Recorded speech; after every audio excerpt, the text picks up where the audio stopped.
Bismillahirrahmanirrahim. Assalamualaikum warahmatullahi wabarakatuh. Innal hamdalillah nahmaduhu wa nasta'inuhu wa nastaghfiruhu wa natubu ilaihi wa na'udzu billahi min shururi anfusina wa sayyiati a'malina. Man yahdihillahu fala mudilla lahu wa man yudlil fala hadiya lahu.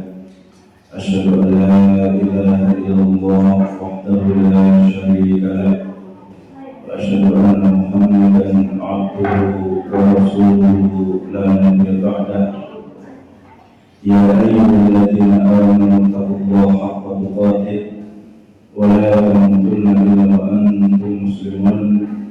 Ya ayyuhan nasu taqu rabbakum alladzi khalaqakum min nafsin wahidah wa khalaqa minha zawjaha wa batha minhuma rijalan katsiran wa nisaa'a wattaqullaha alladzi tasaaluna bihi wal arham innallaha kana 'alaykum raqiba. Ya ayyuhalladzina amanu taqullaha wa qulu qawlan sadida yuslih lakum a'malakum wa yaghfir lakum dhunubakum wa man yuti'illah wa rasulahu faqad faza fawzan 'azima.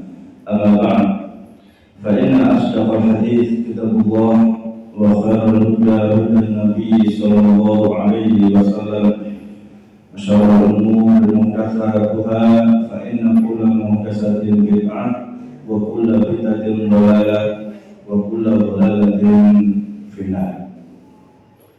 Masyarul muslimin muslimat jemaah yang dimuliakan Allah Subhanahu wa taala, di malam yang berbahagia ini mari kita terus berupaya meningkatkan iman kita kepada Allah Subhanahu wa taala, meningkatkan takwa kita kepada Allah Subhanahu wa taala dengan memurnikan semua ibadah kita tujukan hanya untuk Allah Subhanahu wa taala saja, bukan kepada selainnya. Dan kita berusaha melaksanakan dari apa yang diperintahkan oleh Allah Subhanahu wa taala, yang diperintahkan oleh Rasulullah sallallahu alaihi wasallam, dan kita berusaha menjauhi yang dilarang oleh Allah Subhanahu wa taala, menjauhi yang dilarang oleh Rasulullah sallallahu alaihi wasallam. Karena dalam menjalankan agama ini, panduan kita adalah Al-Quranul Karim dan hadis Nabi sallallahu alaihi wasallam. Kemudian marilah kita bersyukur kehadirat Allah Subhanahu wa taala atas apa yang sampai saat ini Allah berikan kepada diri kita. Mudah-mudahan dengan banyaknya bersyukurnya kita kepada Allah Subhanahu wa taala, Allah terus menambah nikmat-nikmat kepada kita semuanya. Amin ya rabbal alamin. Jemaah yang dimuliakan Allah Subhanahu wa taala, dan di malam hari ini insyaallah kita akan teruskan kembali kajian kita membahas kitab tafsir Aisarut Tafasir. Sekarang kita akan masuk di surat Al-Alaq. Kita masuk surat Al-Alaq, yang mana di surat Al-Alaq ini penulis kitab ini membagi dua bagian, yaitu ayat 1 sampai ayat 5, kemudian ayat 6 sampai ayat 19. Disebutkan di sini Suratul Al-Alaq Makkiyatun. Jadi surat Al-Alaq itu adalah surat Makkiyah. Sebagaimana kita ketahui, surat Makkiyah itu adalah surat yang diturunkan sebelum Nabi hijrah ke Madinah. Atau ada yang mengatakan surat Makkiyah adalah surat yang diturunkan di Mekah. Wa ayatuha tis'a asyrata ayatan. Adapun jumlah ayatnya adalah 19 ayat. A'udzu billahi minasyaitonir rajim. Bismillahirrahmanirrahim. Iqra bismi rabbikal ladzi khalaq. Khalaqal insana min 'alaq. Iqra wa rabbukal akram. Alladzi 'allama bil qalam. 'allamal insana ma lam ya'lam. Yang artinya Iqra, bacalah. Bismi rabbikal ladzi khalaq, dengan menyebut nama Rabbmu, yaitu Allah Subhanahu wa taala yang telah menciptakan. Khalaqal insana min 'alaq, yang telah menciptakan manusia dari alaq. Manusia di sini maksudnya adalah Adam, min sulalatin min tin, yaitu menciptakan Nabi Adam alaihi salam dari saripati tanah. Karena kita meyakini bahwasanya manusia pertama kali adalah Nabi Adam alaihissalam, dan Adam diciptakan Allah Subhanahu wa taala itu dari tanah. Kemudian min alaq di sini adalah dari segumpal darah. Nanti akan ada penjelasan, dan ini adalah fase kedua setelah nutfah, kemudian alaqah, kemudian mudghah. Ada dzurriyyah Adam, keturunan Adam seperti kita semua ini. Jadi penciptaan kita itu bukan dari tanah lagi. Karena sebagian orang mengatakan manusia diciptakan dari apa? Diciptakan dari tanah. Nah, itu Adam atau kita itu dari tanah. Padahal kalau dijelaskan dalam kitab ini disebutkan yang diciptakan dari tanah adalah Nabi Adam alaihissalam. Adapun min dzurriyyah Adam, manusia keturunan Nabi Adam alaihissalam, itu diciptakan dari nutfah, yaitu air mani. Kemudian alaqah berubah menjadi segumpal darah, mudghah berubah menjadi segumpal daging. Yang nanti akan ada penjelasannya di sini. Jadi kita yakini bahwasanya kita itu keturunan Nabi Adam alaihi salam, bukan keturunan Bedes.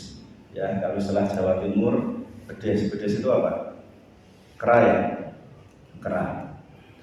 Iqra wa rabbukal akram, dan bacalah bahwasanya Rabbmu itu adalah yang paling mulia. Rabbmu yaitu Allah Subhanahu wa taala yang paling mulia. La yu'adiluhu wa la yusawihi. Tidak ada satu makhluk pun yang bisa menyamai Allah Subhanahu wa taala, serupa dengan Allah Subhanahu wa taala. Alladzi 'allama bil qalam, yang telah mengajari manusia dengan pena. 'Allamal insana ma lam ya'lam, mengajari manusia terhadap sesuatu yang tidak dia ketahui. Itu adalah arti atau terjemah dari surat Al-Alaq. Sekarang kita lihat makna ayat secara umum. Jadi makna kandungan dari surat Al-Alaq ayat 1 sampai ayat 5 ini bagaimana? Disebutkan di sini hadil ayat al-khamsu min awwali ma nuzila minal Qur'anil Karim. Bahwasanya ayat yang 5 ini termasuk awal yang diturunkan dari Al-Qur'anul Karim li ahadits as-sihah, berdasarkan hadis-hadis yang sahih. Dan ini adalah sudah kita ketahui bahwasanya ketika kita ditanya bahwasanya Nabi Muhammad SAW nubi'a bi Iqra, beliau itu dinabikan dengan surat Iqra atau surat Al-Alaq. Wa ursila, tetapi beliau ini dijadikan rasul, yaitu dengan surat Al-Mudaththir. Jadi itu ya, jadi di antara bedanya itu.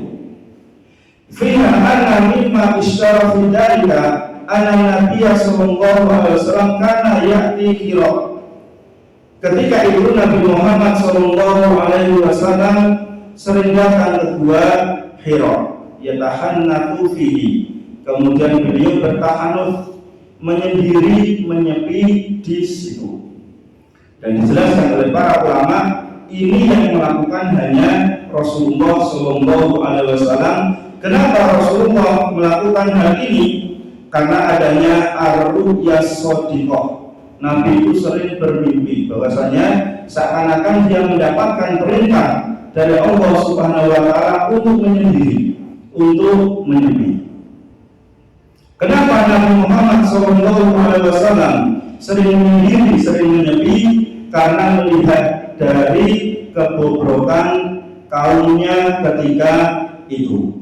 Jadi kita ketahui ketika itu adalah di masa jahiliyah. Jadi Nabi tidak tahan melihat kemungkaran-kemungkaran yang ada, kesyirikan-kesyirikan, kekufuran-kekufuran yang dilakukan oleh ahli jahiliyah, maksiat-maksiat yang dilakukan oleh ahli jahiliyah. Nabi tidak tahan melihat itu semua, kemudian akhirnya beliau bertahanuf, menyepi, menyendiri di gua. Nah, terkadang ini dijadikan sebagai contoh dari beberapa orang. Terkadang di antara kaum muslimin sendiri ketika dia ingin mencari wangsit, ingin mencari ilham dan seterusnya, mereka menyepi atau tanda kutip bertapa. Yang pertama menyepi, kalau kamu melakukan seperti ini, berarti dulu Nabi Muhammad untuk menjadi seorang nabi itu juga seperti ini, di antara jalan yang ditempuh oleh beliau. Padahal kalau ini memang baik dan bisa dicontoh, para sahabat Nabi pasti melakukannya. Jadi para sahabat Nabi seperti Abu Bakar, kemudian Umar, kemudian Utsman, Ali dan selainnya pasti akan mengikuti Nabi ketika ingin mencari ilham, mencari wangsit, mencari petunjuk dan seterusnya. Ternyata tidak ada satupun di antara kalangan sahabat Nabi yang melakukan seperti ini. Padahal mereka adalah orang-orang yang paling dekat dengan Nabi. Jadi kalau dikatakan siapa sebaik-baik murid adalah para sahabat, siapa sebaik-baik guru adalah Nabi Muhammad Sallallahu Alaihi Wasallam. Ternyata tidak ada di antara para sahabat yang melakukan seperti ini. Ini menunjukkan adalah khususiyah untuk Nabi Muhammad Sallallahu Alaihi Wasallam. Yusil alhamdu firarani ma'alaihi qawmu minasyirki wal batil hatta ja'ahul haqqu wa wafi gharhira. Sehingga akhirnya datanglah petunjuk dari Allah Subhanahu wa taala di gua Hira. Dan ini sebagian kaum muslimin bahwasanya ketika mereka mengunjungi Saudi, yang mengunjungi Mekah, Madinah, kemudian mereka juga ada sedikit tur mengunjungi beberapa tempat-tempat peristiwa-peristiwa besar dan seterusnya. Kemudian di antara yang dikunjungi adalah Gua Hira ini. Ya, Gua Hira di gunung apa? Di Gunung Nur ya, di Jabal Nur ya, betul ya, di Jabal Nur. Kadang kita lihat orang-orang yang sudah sepuh-sepuh, tua-tua itu sampai nengkrek-nengkrek naik itu. Ya kalau hanya untuk sekedar melihat nggak ada masalah. Tapi terkadang mereka pengennya apa? Tabaruk, mencari berkah. Jadi hanya ingin tabaruk atau mencari berkah. Padahal dijelaskan di dalam agama kita ini bahwasanya keberkahan itu harus ada dalilnya, entah itu dari Al-Quran maupun dari hadis Nabi Sallallahu Alaihi Wasallam. Seperti air Zam-Zam dikatakan air berkah. Kenapa? Nabi jelas ya mengatakan bahwa air Zam-Zam itu ada berkahnya. Silahkan minum Zam-Zam dan doa sebelum kita minum air Zam-Zam. Ya, kemudian di tarik atau roti itu juga ada berkahnya. Wal barakatu fi wasbiha, terutama berkahnya makanan itu ada di tengahnya. Makanya jangan sampai makan donat. Ya, donat ada tengahnya atau enggak? Berarti orang yang berkah donat ini, orang yang tengah ini. Ya, jadi tidak seperti itu masuknya di tengah itu ya tidak bolong seperti itu. Donat ya tetap kalau dimakan semua ada berkahnya. Ya Ya, makanya dijelaskan oleh Rasulullah SAW, makan minum itu harus dihabiskan. Ya, karena kita berharap ada berkahnya. Kemudian tempat-tempat tertentu itu tidak bisa dikatakan oh ini ada berkahnya, ini ada berkahnya dan seterusnya. Itu harus ada dalil, entah itu dari Al-Quran maupun hadis Nabi Sallallahu Alaihi Wasallam. Ya, tidak hanya karena jari ini itu berkahi, jari ini itu berkahi dan seterusnya.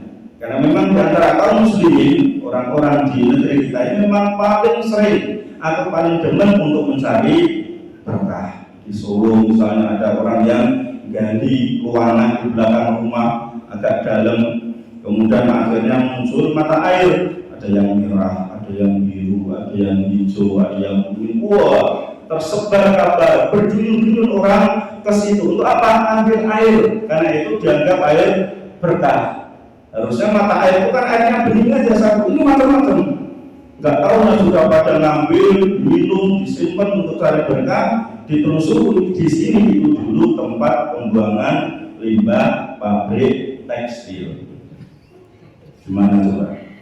Yang tewas diumbi, ya nggak banyak limbah ini. Karena apa? Kedepankan berkahi. Enek pitik dibelah mati-mati, ini pitik sakti berkahi. Enek gedang susah cabangnya 3, ini berkahi. Begitulah di negeri kita ini. Maka kita harus belajar dalam agama ini, mana yang mengandung berkah, mana yang tidak mengandung berkah. Semua itu sudah dijelaskan oleh Rasulullah Sallallahu Alaihi Wasallam. Kemudian di sini di Gua Hiro ini, jadi silakan boleh ya kita mengunjungi Gua Hiro kalau kita memang bisa sampai ke sana, tidak ada masalah. Ya, kemudian kalau sampai di sana, lubangnya sempit ya. Okay. Saya juga tahu sempit dari internet lihatnya. Ya, nggak langsung nengkrek sampai seperti itu. Ya, kalau dari bawah kan dilihat pas tengah gunungnya. Ya, seperti itu. Kalau mau lihat silahkan, tapi jangan sampai kita tabaruk mencari berkah di situ. Ngambil bambunya berbalik. Kalau untuk biasanya nggak apa-apa, kenang-kenang nggak apa-apa. Tapi kalau ini dianggap sebagai tabarukan, yaitu untuk mencari berkah, maka itu harus ada dalilnya, entah itu dalam Al-Quran atau dalam hadis Nabi yang menunjukkan ini itu mengandung berkah. Ya. Faqala, kemudian malaikat Jibril mengatakan, ya Muhammad ana Jibril, wa Muhammad saya adalah Jibril. Wa anta Rasulullah, engkau itu adalah Rasulullah, Rasulnya Allah. Tumaqala Iqra, kemudian Iqra, bacalah. Kuntu ma'ana biqari, kata Nabi saya tidak bisa membaca. Qala fa'akhadani fa'akhadani talaqamat, sampai saya itu dipeluk dengan dengan erat ya oleh malaikat Jibril sampai 3 kali. Hatta balagha minni al-judu, sampai saya itu merasa sesek napas saya ini. Suma qala iqra bismi rabbikal ladzi khalaq ila akhirih. Kemudian Nabi mengikuti. Jadi di sini ada penjelasan bahwasanya Nabi adalah seorang yang umi. Umi itu tidak bisa membaca, tidak bisa menulis. Karena ini sudah ketetapan dari Nabi, dari Allah Subhanahu wa Ta'ala, sehingga harapannya itu orang-orang kafir Quraisy ketika itu tidak mengatakan bahwasanya Al-Quran itu adalah buatan dari Nabi Muhammad. Biar mereka meyakini bahwasanya Al-Quran itu semata-mata memang wahyu ilahi, wahyu dari Allah Subhanahu wa Ta'ala. Bagaimana seorang yang dia itu tidak bisa menulis, seorang yang tidak bisa membaca, kemudian bisa membuat Al-Quran yang sedemikian rupa hebatnya. Dan ini ya di antara mukjizat Al-Quran ketika itu adalah ketika orang dibacakan Al-Quran itu seakan-akan ya dia itu seperti tersihir. Kemudian makna-makna yang terkandung di dalam Al-Quran dengan lantunan bagusnya dibacakan itu bisa yang mempengaruhi orang-orang yang mendengarkan, sehingga banyak di antara sahabat yang dulunya mereka itu orang-orang kafir, orang-orang musyrik, ketika dibacakan Al-Quran, mereka bisa langsung merasuk, mendapatkan hidayah dan bersyahadat di hadapan Nabi Muhammad SAW. Seperti kisah dari Umar bin Khattab, bagaimana beliau bisa masuk Islam mendengarkan ayat Al-Quran, sehingga ketika ada orang-orang luar Mekah datang ke Mekah, maka disumpuni telinganya oleh orang-orang musyrik ahlul jahiliyah biar tidak mendengar Al-Quran. Ya, seperti salah seorang sahabat datang dari Yaman yang pengen ketemu Muhammad, dicegah oleh orang-orang kafir Quraisy, disumpal telinganya, ketika engkau nanti di hadapan Muhammad, jangan engkau dengarkan bacaan Qurannya Muhammad, karena itu adalah sihir. Ya, datang ke Ka'bah, kemudian ketemu Nabi Muhammad, karena penasaran dibuka telinganya, sumpelnya itu, kemudian mendengarkan ayat Al-Quran yang begitu merasuk pada dirinya, kemudian akhirnya masuk Islam. Ya, banyak di antara orang-orang seperti itu. Makanya, ya sebetulnya hajat manusia untuk belajar agama yang hak, yang benar ini itu sangat tinggi. Ya, sangat tinggi. Tapi terkadang kalau sudah ada hasutan, sudah ada omongan, ada fitnah dan seterusnya, itu mereka itu nggak mau mendengarkan apa yang disampaikan oleh orang yang datang kepada diri dia. Ya, awas, ini orang radikal, ini orang bahaya, ini orang teroris dan seterusnya. Yang berarti apa yang disampaikan itu didengar terlebih dahulu. Kalau cocok silakan, apa nggak cocok silakan tolak. Yang penting didengarkan terlebih dahulu dari apa yang disampaikan. Nah, di zaman sahabat juga seperti itu. Banyak di antara mereka yang masuk Islam dengan mendengarkan ayat-ayat Al-Quran. Dan di sini ya dijelaskan bahwasannya Nabi secara resmi diangkat menjadi Nabi. Jadi Nabi Muhammad resmi diangkat menjadi Nabi, yaitu dengan turunnya surat Al-Alaq ini, yaitu ayat 1 sampai ayat 5 ini. Ini menunjukkan Nabi Muhammad SAW itu adalah menjadi Nabiullah. Kemudian kita lihat ayat per ayatnya, Iqra bismi rabbikal ladzi khalaq. Jadi bacalah dengan menyebut nama Rabbmu yang telah menciptakan. Ya Allah Ta'ala Rasulahu ayyaqra'a badi'an qira'atahu fi dzikri ismi rabbih.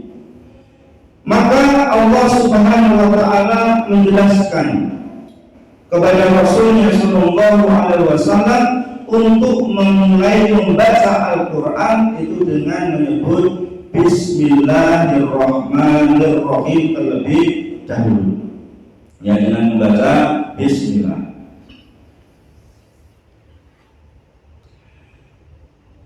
Alladzi khalaqa, yang telah menciptakan, khalaqal khalqa kullahu wa khalaqa Adam min tinin wa khalaqal insan min auladi Adam min alaq. Jadi Allah Subhanahu wa Ta'ala menciptakan Adam itu dari tin, yaitu dari tanah, dari saripati tanah.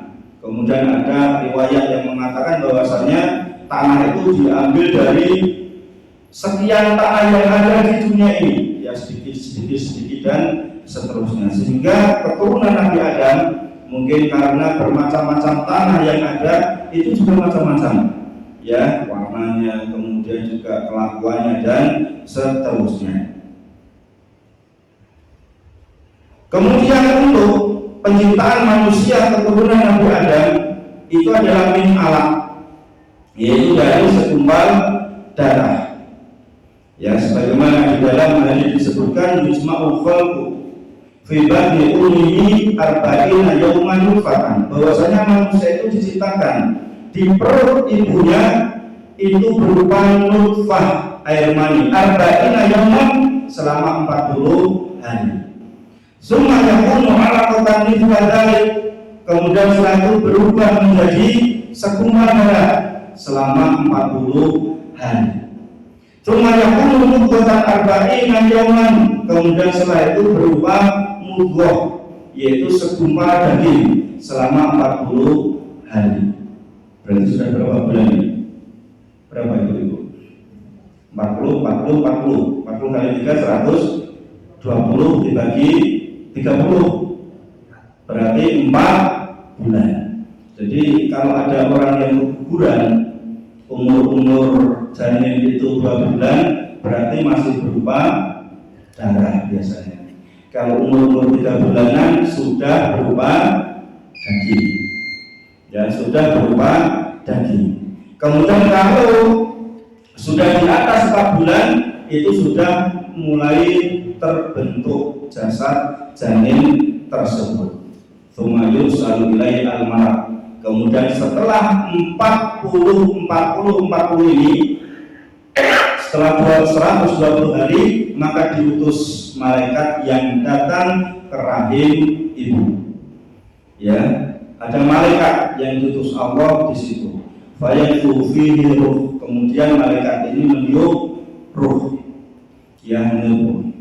Ibu tahu nggak didatangi malaikat dulu? Tahu Bu? Ya tahu ya, nggak lihat ya. Kalau lihat malah takut itu nanti.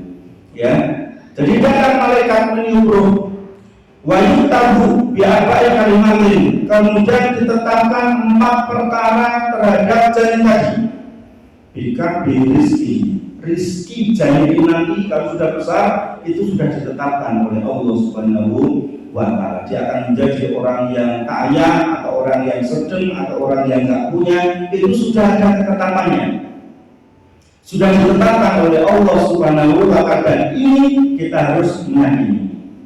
Ya, maka sebagian orang mengatakan kalau kerja itu adalah ibadah. Tapi kalau rezeki itu adalah apa rezeki? Kerja adalah ibadah. Tapi kalau rezeki itu adalah zakah. Ya, terus ya. Rezeki itu sudah dicatat memang. Jadi segiat apapun kita bekerja, nek jatahnya semono, ya semono. Ya, karena kita kerja itu kan pertama kita dalam rangka ibadah, karena mencarikan nafkah untuk keluarga kita. Kemudian hasilnya kita tidak tahu betapa banyak orang yang bekerja mentong hasilnya sedikit. Ada juga yang kerjanya biasa-biasa, hasilnya malah banyak. Ya, karena rezeki itu memang sudah dicatat oleh Allah Subhanahu wa Ta'ala, tapi karena kita nggak tahu jatah kita seberapa, ya kita tetap maksimal semangat untuk mencari rezeki tersebut. Kalau itu diperlihatkan kepada kita, oh sidik dibayar aku semua ngomong kerja kalau mau sidik jatahnya, seperti itu. Makanya dengan rahasia dari Allah Subhanahu wa Ta'ala, kapan kita tahu rezeki kita seberapa? Kalau itu sudah kita jalani, sudah kita lalui, oh ternyata segini, ya ternyata segini. Jadi bukan rezeki ditetapkan. Wa ajal ini, ajal juga sudah ditetapkan. Kapan ditetapkan? Setelah 120 hari tadi ditetapkan oleh malaikat. Jadi ajal kita sampai umur berapa? Kita nggak tahu. Ya kita nggak tahu. Ya kadang kita ada orang di sekeliling kita, dia itu sudah kayaknya ya tinggal nunggu Senin atau Kamis, esok atau sore, tapi orang mati-mati. Ya terus masih bertahun-tahun hidupnya. Dan orang yang sehat tiba-tiba meninggal dunia mati mendadak, itu juga bisa. Karena semua adalah rahasia dari Allah Subhanahu wa Ta'ala. Tokoh-tokoh lainnya padahal kemarin beromong karo aku dan seterusnya. Ya, rahasia dari Allah Subhanahu wa Ta'ala, dan ini memang sudah ditetapkan oleh Allah Subhanahu wa Ta'ala. Wa amalihi, dan amal manusia itu sudah ditetapkan oleh Allah Subhanahu wa Ta'ala. Ini nanti amalannya banyak, sedang sedikit. Yaitu sudah ada ketetapan dari Allah Subhanahu wa Ta'ala. Tapi kita nggak tahu amalan ibadah kita seberapa, kita nggak tahu. Oleh karena kita berusaha untuk memperbanyak amal kebaikan-kebaikan ketika kita berada di dunia. Wasyaqiyun aw sa'idun. Bahwasanya janin ini nanti di dunia akan menjadi orang yang bahagia atau celaka, itu sudah ditetapkan ketika dijanin ibunya tadi.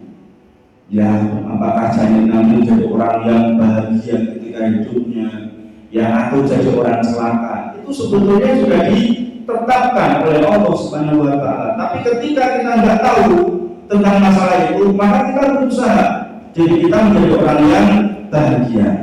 Kita buat anak-anak kita menjadi anak-anak yang bahagia. Ya, gimana caranya anak-anak kita menjadi anak yang bahagia, bukan anak yang celaka. Ini adalah fase, ya, bagaimana penciptaan Allah Subhanahu wa Ta'ala kepada manusia yang mereka itu adalah dzurriyyah atau keturunan dari Nabi Adam alaihi salam. Kemudian imma ayudana bintafalqiha fatuqullikum, dan terkadang di antara janin yang diizinkan oleh Allah Subhanahu wa Ta'ala untuk hidup, maka itu dihidupkan, diciptakan menjadi bayi oleh Allah Subhanahu wa Ta'ala. Wa imma, tapi terkadang janin itu tidak diizinkan hidup oleh Allah Subhanahu wa Ta'ala.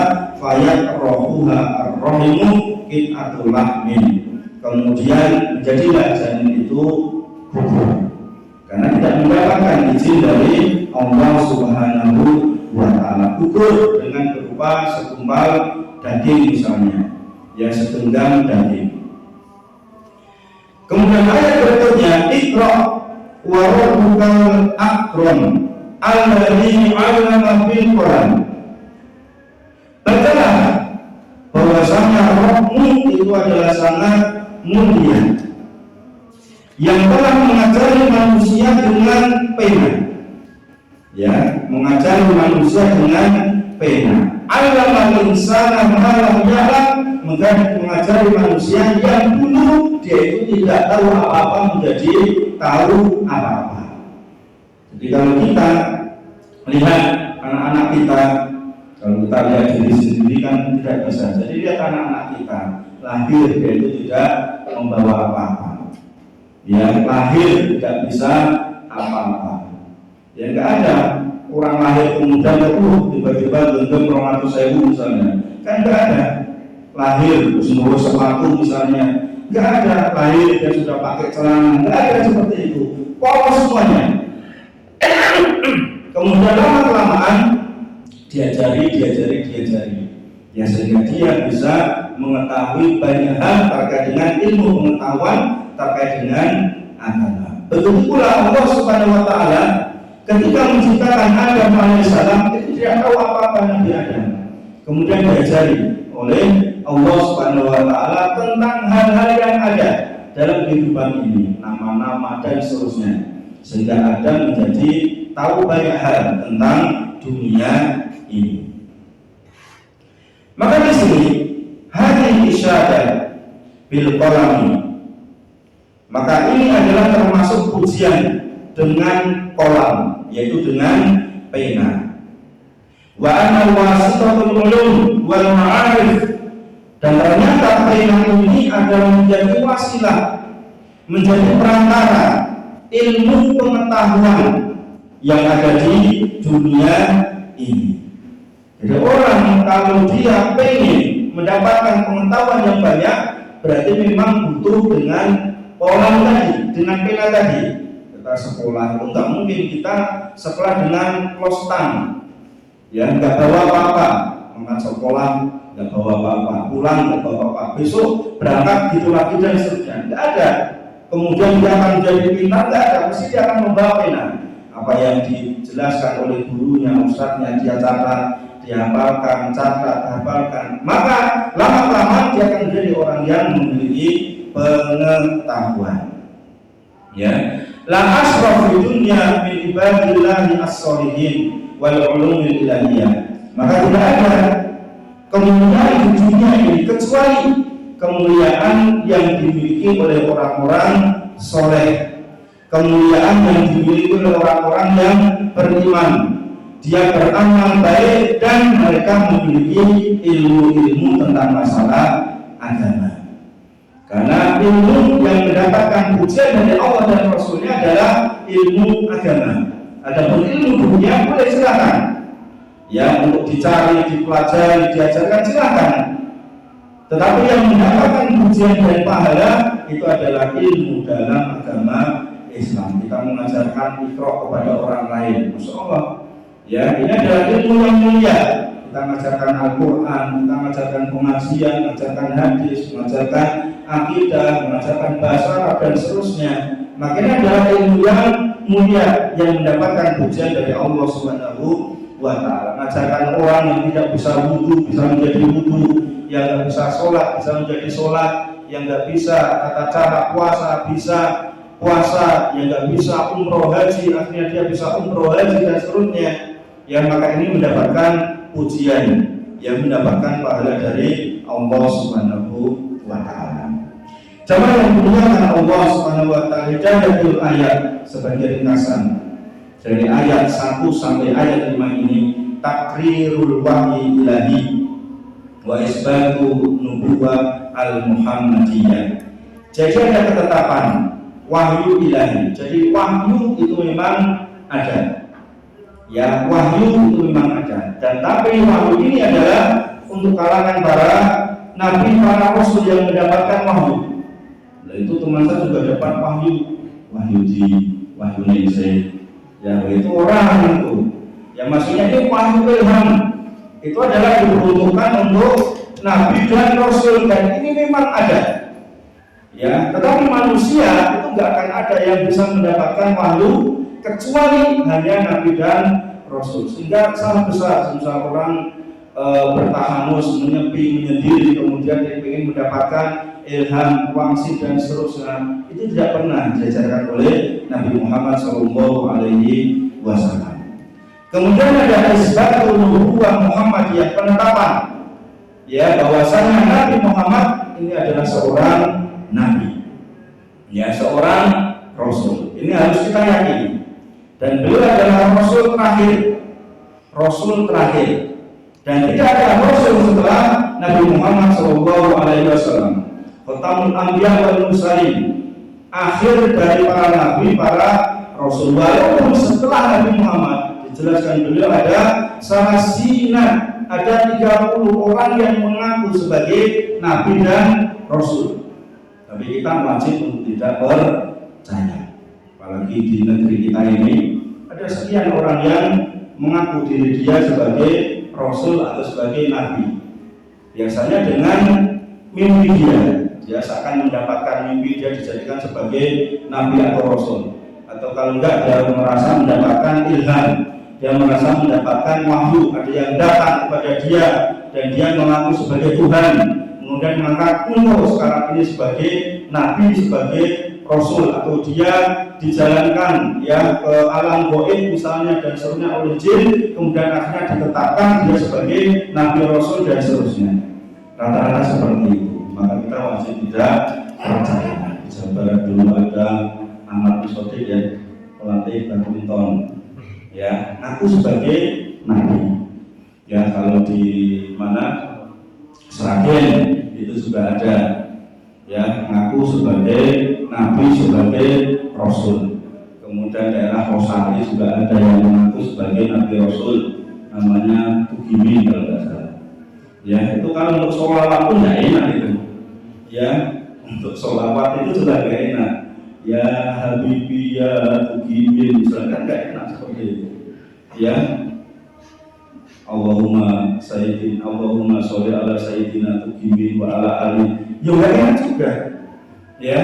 Tapi ada orang yang sebagai pengikut itu juga ada juga seperti itu. Maka kita wajib tidak percaya siapapun dia. Kalau dia mengaku nabi rasul tidak ada. Dan karena yang terakhir adalah Nabi Muhammad SAW. Masyru'iyatul ibtidah dan qiraah bihi bismillahi. Kemudian disyariatkan memulai segala sesuatu itu dengan menyebut bismillah. Terutama untuk membaca Al-Quran, ya dijelaskan semua surat-surat Al-Quran itu dimulai dari Bismillahirrahmanirrahim, illa kecuali ma'ada at-taubah, kecuali surat at-taubah itu tidak ada bismillahnya. Di Quran jangan ada bismillahnya. Kalau ada keliru berarti cetakannya. Ya, kemudian kadang kita mengatakan masuk mengenal Quran orang itu mengucap Bismillah misalnya. Nah kalau nggak ada tulisannya masuk dibaca. Ya kita berarti mengada-ada. Kalau ada ya dibaca, nggak ada nggak usah dibaca. Kan gampang seperti itu. Maka dijelaskan oleh para ulama qiraat kalau kita membaca Al-Quran, ya kalau ada Bismillahnya baca Bismillah. Kalau nggak ada Bismillahnya langsung ta'awudz, kemudian langsung baca ayatnya. Terutama di penggalan-penggalan misalnya kita masuk di juz 10 misalnya, itu kan nggak ada Bismillahirrahmanirrahimnya karena tengah dari surat, maka disunahkan dia ta'awudz kemudian langsung baca ayatnya, tidak membaca Bismillahirrahmanirrahim. Kemudian ketika imam sholat, imamnya orang mau Bismillah misalnya, ya baca, ya tapi itu disirkan, dililihkan, karena Nabi Muhammad SAW ya seringnya itu adalah melilihkan bacaan Bismillah ketika sholat. Jadi Bismillahirrahmanirrahim, kemudian baru Alhamdulillah dan seterusnya. Tapi kalau ada orang menjaharkan ya silakan aja, ya karena Nabi juga sesekali menjaharkan, mengeraskan bacaan Bismillah ketika sholat. Karena terkadang di antara makmum itu ada yang sok tahu juga. Aku mau sholat imamnya mau Bismillah, yang perlu nyedak, ya nyedak tapi baca Bismillah atau tidak, seperti itu. Bayanu taqawwul nutfah fi rahmi ila 'alaqa wa minha yatakhallaqul insan. Bahwasanya penjelasan tafsir dari surat Al-Alaq ini adalah ada penjelasan proses penciptaan manusia. Bapak manusia Nabi Adam itu adalah diciptakan dari tanah. Ada dzurriyyahnya tadi dari nutfah, kemudian menjadi 'alaqah, kemudian menjadi mudghah, dari air mani, kemudian berupa segumpal darah, kemudian daging. Ya, seperti itu. Ini adalah urutan yang kemudian setelah itu baru ditiup ruh. Iqdamu sya'nillahi ta'ala wa admikani fala ahda yu'atilu fil karami. Keagungan perkara Allah Subhanahu wa ta'ala dan keagungan dari kemuliaan Allah ta'ala, maka tidak ada makhluk satupun yang bisa menyamai akan keagungan Allah Subhanahu wa ta'ala. Yang menerima at-tanbih bi sya'nil kitabah wal khatti bil qalami al-ma'arif wal ulum lam tudawwan illa bil kitabah wal qalam. Adanya pujian terkait dengan urusan tulis menulis dengan pena, karena semua pengetahuan yang ada, semua ilmu yang ada tidak mungkin tersusun kecuali dengan adanya pena. Ya seperti kitab yang ada di depan kita ini, itu kan tertulis dengan pena, bukan ciptaan komputer. Ya intinya ya pena, ya itu ciptaan kok. Tapi tulisan komputer kok nggak pakai pena, yaitu maksudnya pengembangan dari pena. Ya kita nggak nyesel banget lah. Jadi itu pengembangan dari pena seperti itu. Jadi memang ada pujian untuk orang-orang yang rajin menulis. Karena kita tahu para ulama terdahulu itu mereka bisa menjadi ulama karena karya mereka yang banyak, apapun ditulis. Ya kalau sekarang kan jarang orang menulis ketika nyusun sebuah buku. Jadi hanya ngomong seperti ini, ceramah seperti ini, kemudian ceramahnya itu diketik ulang, ya diketik dan seluruhnya diringkas, diperbagus bacaannya, kemudian menjadi sebuah buku. Itu banyak seperti itu sekarang. Kemudian yang terakhir, bayanu fadlillahi ta'ala alal insan fi ta'limi. Penjelasan ya fadilah Allah, keutamaan Allah diberikan kepada manusia, yaitu dengan mengajarkan malam yakun ya'lam biwasitatil kitabah wal qad. Yaitu Allah Subhanahu wa ta'ala mengajarkan kepada manusia tentang sesuatu yang sebelumnya dia tidak tahu, akhirnya diajarkan menjadi tahu. Ya seperti kita dulu ketika kita masih bayi nggak tahu apa-apa, setelah itu umur 1 tahun, 2 tahun, 3 tahun dan seterusnya itu mulai tahu ini itu, walaupun masih cadel dan seterusnya, lama-lama kan jelas ya tahu ini itu dan seterusnya. Jadi dengan perkembangan usia berkembangnya rajinnya kita menulis, mendengar, dan seluruhnya pengetahuan kita semakin bertambah. Maka Allah puji ya orang-orang yang gemar menulis, orang-orang yang belajar tentang masalah agama ini. Sama yang memuliakan Allah Subhanahu wa taala. Jadi ini adalah secara ringkas penjelasan dari surat Al-Alaq, tafsirnya ayat 1 sampai ayat 5. Insyaallah di waktu yang akan datang kita lanjutkan kembali untuk bagian kedua ayat 6 sampai ayat 19. Benar-benar dari Allah Subhanahu wa taala dan bukan dari saya sendiri. Wallahu a'lam bishawab wa akhiru da'wana alhamdulillahi rabbil alamin. Assalamualaikum warahmatullahi wabarakatuh.